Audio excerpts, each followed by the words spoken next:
What's up guys, it's Nat here, and in today's tutorial I'm going to be showing you guys how you can get this this bloom to show up on your renders, like so, as I'm about to show on the screen. Anyway, without further ado, let's get started.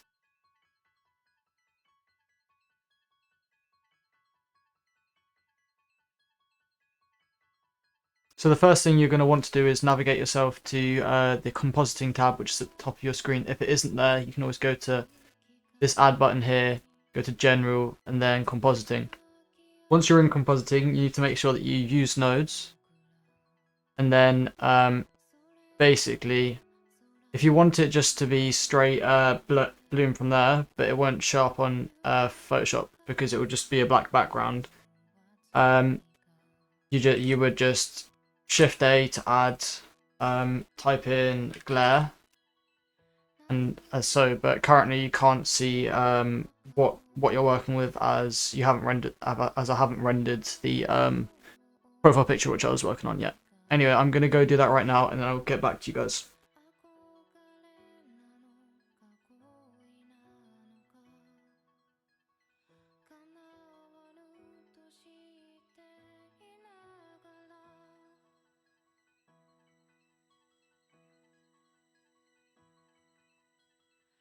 Okay, so now I'm happy with the outcome of how I've posed this. I'm just going to render this out, and then from there I will show you guys how you can add perfect amount of bloom or glare onto your render.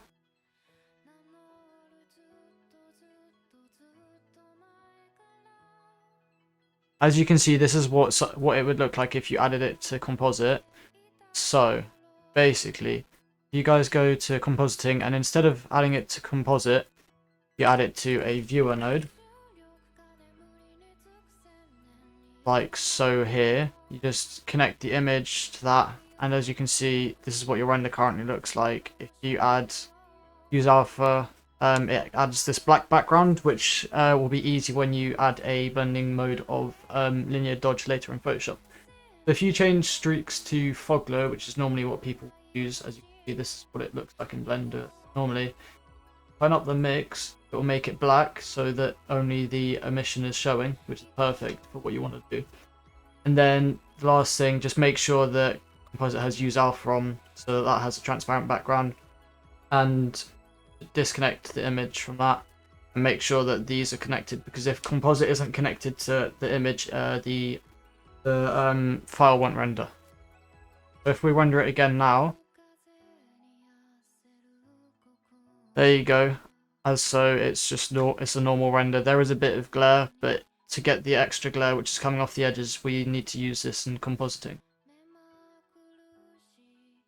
Okay, so I will just save this out and move it into Photoshop right now. I'll just speed it up, and then I'll come back to you when we're in Photoshop.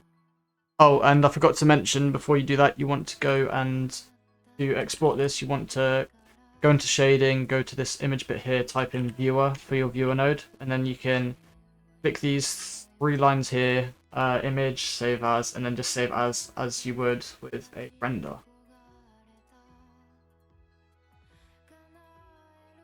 Okay, so once we're in Photoshop, you just want to load up a document the same size as however big you rendered your image. Then you want to add the image there. I'm just going to remove the background so you can see what actually happens. Then you want to add the glare layer over it, move it to linear dodge. But if there is already blur on the this is the kind of blur which you want. So to make sure that none of the blur, or not blur, glare is on the skin, which has already been added, you just want to right click on the thumbnail of the layer, go to select pixels, go to here, go to the your glare layer, click on the layer mask here. That will add it to what you've done, and if you press Ctrl I, you'll only get your glare right there. So if I add a background now, just very quickly, I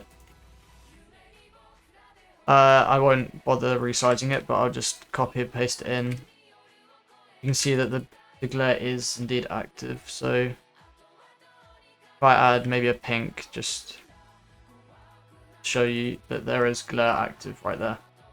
Anyway, that's enough from me for this video. If you did like this tutorial, please do consider checking out my socials, which are in my bio, and like and subscribe.